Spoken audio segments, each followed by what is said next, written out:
They hadn't touched each other in 9 years. Not a kiss. Not a hug. Not even a hand on the back.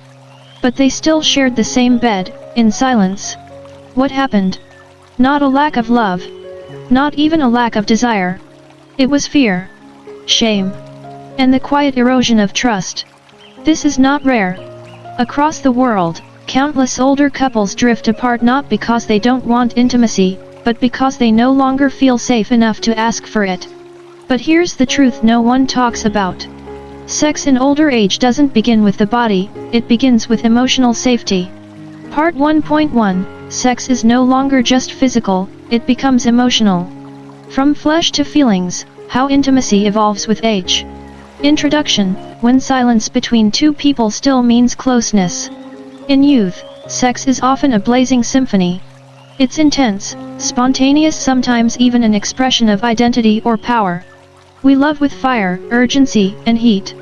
But as the decades pass, bodies change, life slows down. And strangely enough, sex doesn't disappear. It simply transforms. It's no longer about explosion.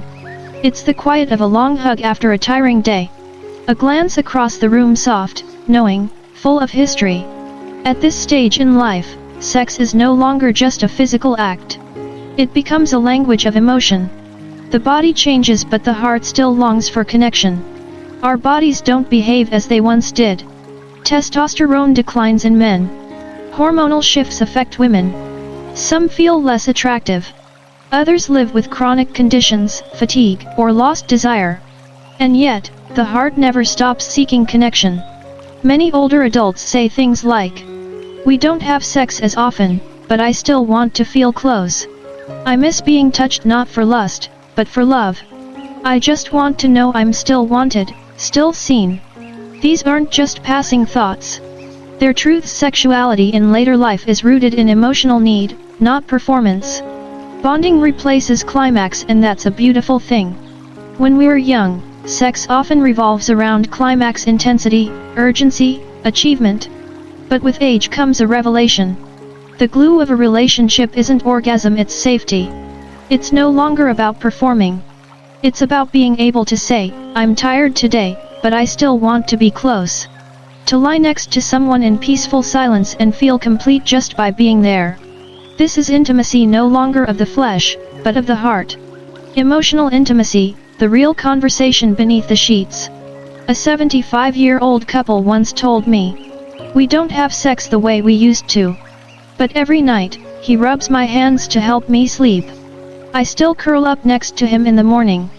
We still touch in our own way." That's sex for this season of life. Not always about intercourse, but always about care. It's the quiet moment when you rub your partner's aching back without being asked. It's helping them zip up a jacket on a windy day. It's sitting in silence and still feeling whole just because they're next to you. Touch, in older age, becomes a language of love. From rock to jazz, sex changes tempo but deepens in meaning. In youth, sex is like rock music, fast, loud, electrifying. In older age, it becomes like jazz, smooth, slow, soulful, full of pauses and nuance. The focus is no longer on frequency or technique. It's about listening to each other's needs, signals, rhythms. Can your hand brush theirs in a way that says, "I still care"? Can your presence be enough to soothe, without needing to prove anything? Sex in later life is like a duet of trust, elegant, honest, and deeply moving. When making love is about opening hearts, not just bodies. You may not want sex every day, but you still want to feel desired. To hear, "You still look beautiful." To know that someone chooses you even with gray hair and softer skin. At this age, making love means saying what's truly in your heart. Asking gently for what you need. Embracing both vulnerability and hope. Sex becomes a conversation in gestures, in glances, in holding space for one another's fears and desires. You're not alone even if your body feels distant. You might be reading this and feel disconnected. Perhaps it's been years since you've been physically intimate. Or maybe your partner seems no longer interested. You're not alone. Millions of older adults around the world are also trying to reconnect in new ways. Without pressure. Without shame. without blame. Sometimes it starts with a whisper. I miss you. Can we sit a little closer tonight? Sex doesn't always begin in the bedroom. Sometimes it starts in the kitchen, on the balcony, or in the way you brush a crumb off their shirt. Conclusion, a different kind of intimacy, no less sacred. Sex doesn't end as we age. It simply evolves into a softer, deeper, more sacred experience. It's no longer about what we do, but what we feel, and who we choose to share those feelings with. To hold hands, to sleep side by side, to share quiet mornings and unspoken comfort. This is emotional intimacy, the quiet thread that holds long-term love together. It's not about frequency or fire. It's about presence, patience, and a kind of devotion that words can't always express. And perhaps, that's the most beautiful sex of all. Part 1.2, The Power of Gentle Touch, Keeping the Flame Alive. When intimacy becomes softer and more meaningful. In younger years, physical intimacy might mean passion, urgency, and fiery desire. But in later life, something remarkable happens. Touch slows down. It becomes more tender, more intentional, more healing. And sometimes, it says far more than words ever could. For older adults, physical connection is no longer about performance, it's about presence. It's not about how much or how often, but about how deeply we feel while being close. A caress that says I still see you. A stroke on the hair while watching TV. A hand gently placed on the back during a walk. Two people sleeping side by side, fingers softly interlaced. These simple gestures carry powerful meaning. They whisper, "You matter to me. You're not alone. We still belong to each other." For couples in their 60s, 70s, or 80s, such touches aren't just sentimental, they're essential. In fact, studies show that non-sexual physical affection is one of the key ingredients in long-lasting, emotionally fulfilling relationships. Touch heals what words cannot. As we grow older, emotional wounds can deepen. Loneliness, illness, fear of abandonment, regret. But one thing can reach through those silent places: touch. The human body, no matter its age, still responds to the comfort of another's skin. Skin-to-skin contact, even something as small as holding hands, can lower cortisol levels, ease anxiety, and release oxytocin, the bonding hormone. In other words, touch isn't just affection. It's medicine. Why many older couples thrive without frequent sex. You might be surprised to learn. Many long-term couples no longer have regular intercourse, yet they still feel deeply connected. Why? Because they've kept a simple habit alive: daily affection. They hug when they wake up. They kiss goodnight. They rub each other's shoulders after a long day. They sit close in silence, not needing conversation, just closeness. And these small actions do something extraordinary. They keep the emotional flame burning, even when the physical one fades. Touch as emotional reassurance. A gentle touch can say, "I'm still here with you. You're still safe. You're still loved, not despite your aging body, but because I know it so well." For those facing illness or bodily limitations, this becomes even more vital. One older woman once said of her husband with dementia, "He can't always remember my name. But when I hold his hand, he squeezes it. That's how I know part of him still knows me." That squeeze, soft and instinctive, carried decades of love. A quiet language shared over time. Touch doesn't always lead to sex. But it always leads to something: emotional warmth. After years together, couples often develop a kind of physical shorthand. A hand on the knee to comfort. A rub on the back to reassure. A light kiss on the forehead before bed. These gestures aren't grand. But they are sacred. They say, "You're my home." Touch as memory and as presence. Sometimes, touch brings back memories.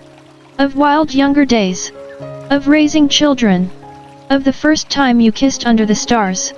But it also anchors you in the present. It reminds you, you are still here, still in love, still part of something beautiful. What if your partner no longer initiates touch? It can be heartbreaking when physical affection fades.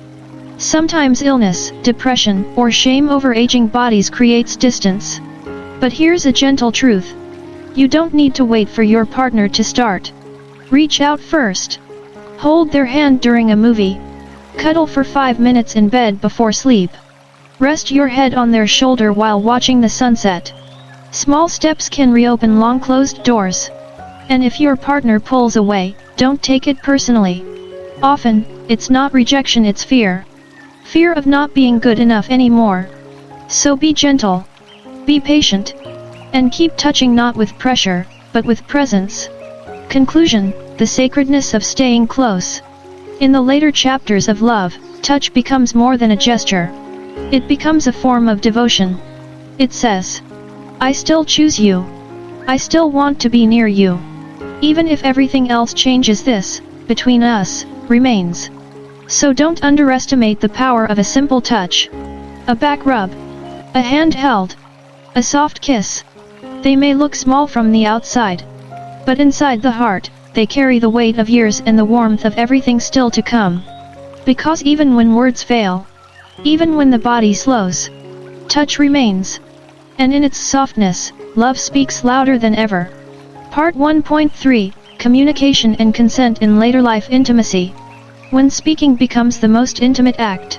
In youth, sexual connection often happens spontaneously, sparked by chemistry, impulse, or unspoken rhythms. But as we grow older, intimacy becomes something we must speak into existence. Bodies change. Desire ebbs and flows. Health, medication, and emotional wounds all shape our willingness and ability to be close. And so, communication becomes not optional, but sacred. Why silence creates distance? Many older couples avoid talking about sex. Not because they don't care, but because they're afraid. Afraid of being judged. Afraid of discovering that their partner no longer feels the same way. Afraid that discussing needs will uncover pain rather than solve it. So they say nothing. They suffer quietly through dry spells. They avoid eye contact after failed attempts at intimacy. They assume wrongly that desire has vanished from both sides. But here's the truth. Silence rarely protects a relationship. It often erodes it. Naming the elephant, can we talk about sex? The most powerful sentence a couple can share in later life might be, can we talk about what intimacy means to us now? Not what it used to be. Not what it should be. But what it feels like right now, in these changing bodies and lives. This conversation doesn't have to be awkward or clinical. It can be soft, loving, even playful. Start with curiosity. Start with kindness. I miss holding you. Do you miss it too? I'm not sure what you enjoy anymore. Can we explore that together? Is there something you've been wanting but didn't know how to ask?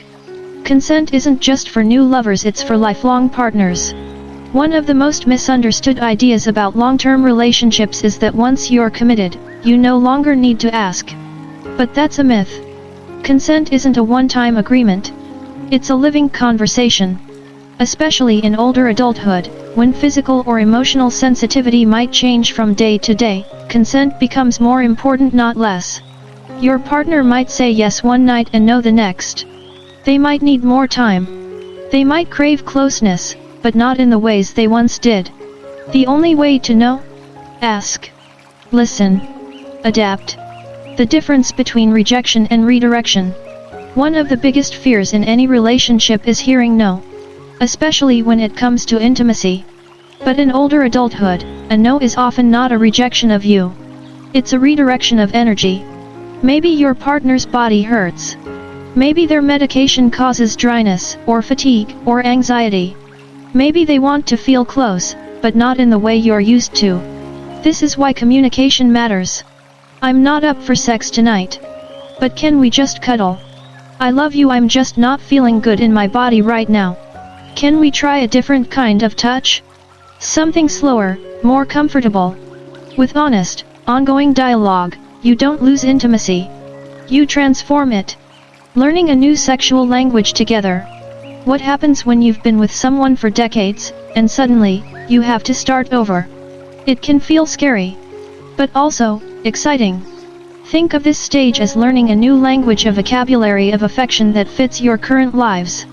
Words like comfortable, tender, curious, explorative, slow. You can reinvent your shared intimacy not by going back to how things were, but by discovering how things could be now.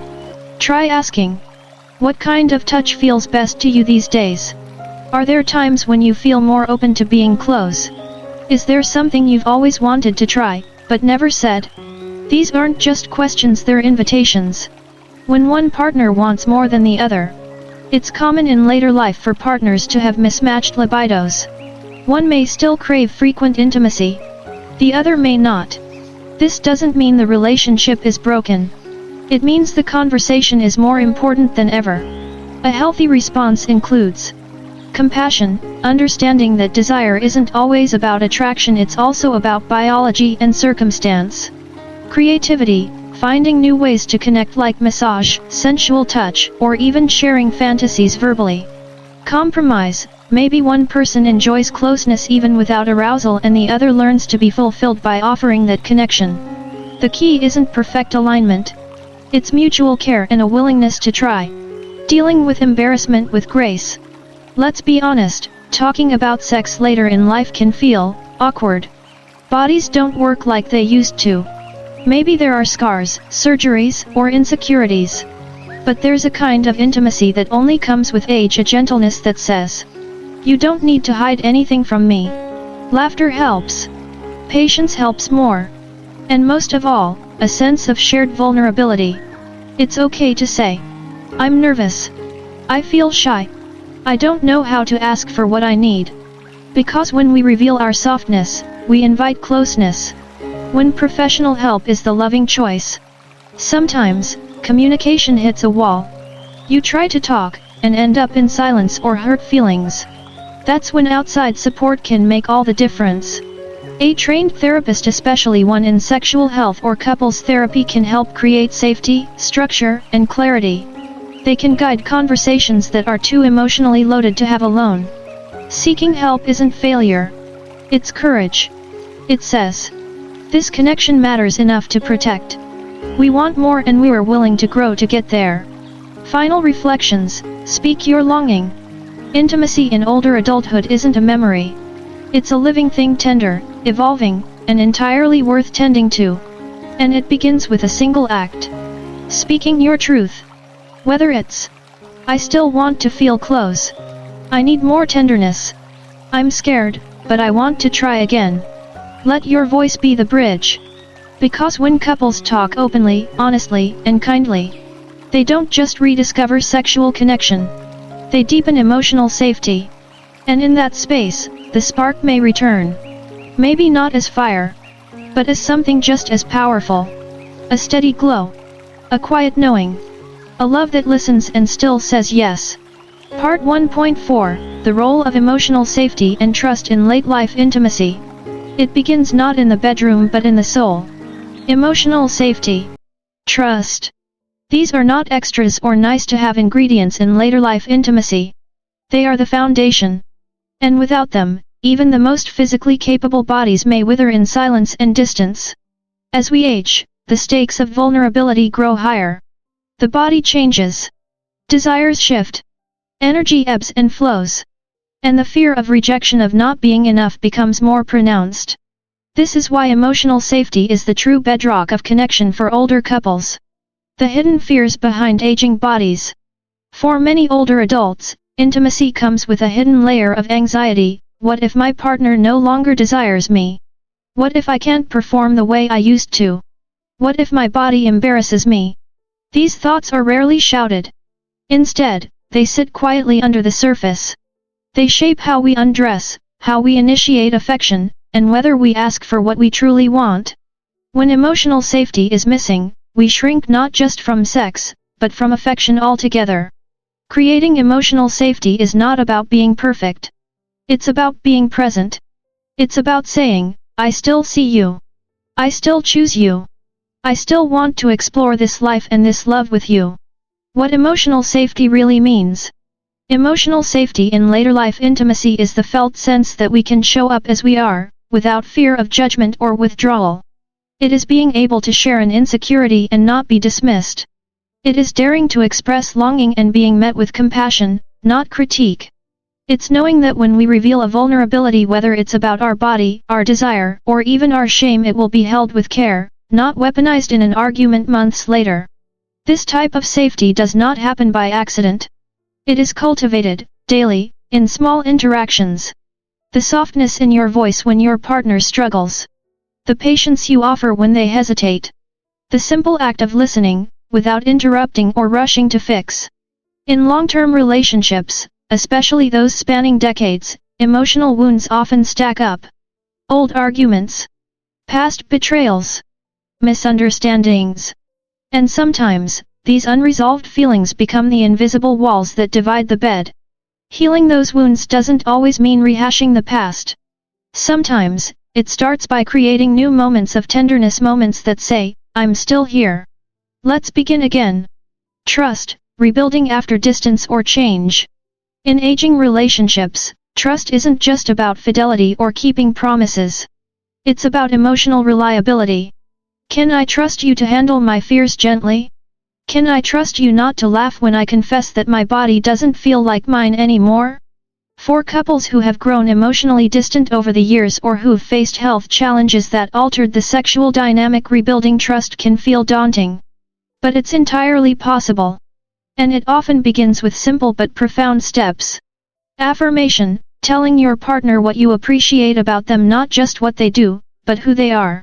Apology, acknowledging past hurts, even small ones, and taking responsibility without defensiveness. Curiosity, asking questions like, "What do you need to feel safe with me again?" or "What are you afraid to say out loud?" When trust is rebuilt, intimacy doesn't just return, it evolves. It becomes richer, more honest, less about proving something, and more about being something, being together, fully, without hiding. Touch and trust, the physical manifestation of safety. We often think of touch as inherently intimate, but for many older adults, touch can also evoke discomfort if emotional safety is lacking. A hand on the shoulder, a brush of the knee. These can feel intrusive when trust is thin. But when trust is strong, even the lightest touch becomes a love letter. Touch without agenda is one of the most healing gestures in any relationship. To touch not because you want something in return, but because you want to communicate, "You matter. I'm still here." It's these kinds of touches, slow, deliberate, tender, that rekindle intimacy far more powerfully than grand gestures. They are the silent whispers of trust. Navigating change with gentleness. Sexuality in later life is often less about consistency and more about adaptability. Illness, medication, physical discomfort, all these can shift the rhythm and possibilities of sexual connection. But what doesn't have to shift is the emotional closeness. Emotional safety gives couples the courage to say, "Tonight isn't right for me," without fear of disappointing the other. It allows for the honesty of, "I miss how things were," alongside the invitation of, "Let's explore what works now." When both partners feel safe emotionally, they become co-creators of a new language of intimacy, one that honors the past but doesn't get stuck in it. This adaptability requires trust. The trust that we are still lovable. The trust that we are still wanted. The trust that a slow kiss, or a long cuddle, means just as much if not more than what we used to call sex. Emotional intimacy as sexual expression. There is a myth that intimacy without intercourse is somehow lesser. But in truth, many older adults report that their deepest moments of connection happen outside the bedroom, during late-night talks, quiet walks, shared laughter. These are not consolation prizes. They are intimacy, in its purest form. And when emotional safety and trust are strong, even non-sexual acts of closeness can carry an erotic charge. A shared bath. A slow dance in the kitchen. A whispered memory. These moments remind us, sexuality is not only about bodies. It's about being seen. Being safe. Being cherished. A story from the heart. Let me tell you about George and Lila. They'd been married for 43 years. When Lila went through menopause, followed by a hip replacement, their sex life dwindled. Not because of lack of love but because no one knew how to talk about it. George felt rejected. Lila felt ashamed. They stopped touching each other, even in small ways. No more kisses goodnight. No more holding hands. Silence replaced affection. But one day, during a doctor's visit, Lila quietly asked, "Is it normal to lose desire after 60? The doctor responded gently, "Desire can change but it never disappears. It just needs safety." That night, she told George. It was the first real conversation they'd had about intimacy in years. It wasn't a magic fix. But it started something. They began sharing small touches again. Watching old movies under the same blanket. Saying "I love you" like they meant it. And one morning, months later, they made love not as they had at 30, but as they were now. Slower. Softer. Deeper. That's what emotional safety makes possible. Final thoughts, the quiet power that changes everything. You can read every technique. Try every suggestion. But without emotional safety and trust, true intimacy won't bloom. Because intimacy is not about performance, it's about presence. If you are in a relationship where you feel unseen, start with one small act of vulnerability. A question. A touch. A truth spoken out loud. And if you're the partner hearing that truth, listen. Really listen. Because the greatest act of love, in any age, is not passion. It's permission. Permission to be exactly who we are. Older. Wiser. Still loving. Still longing. Still worthy of connection, in all its forms.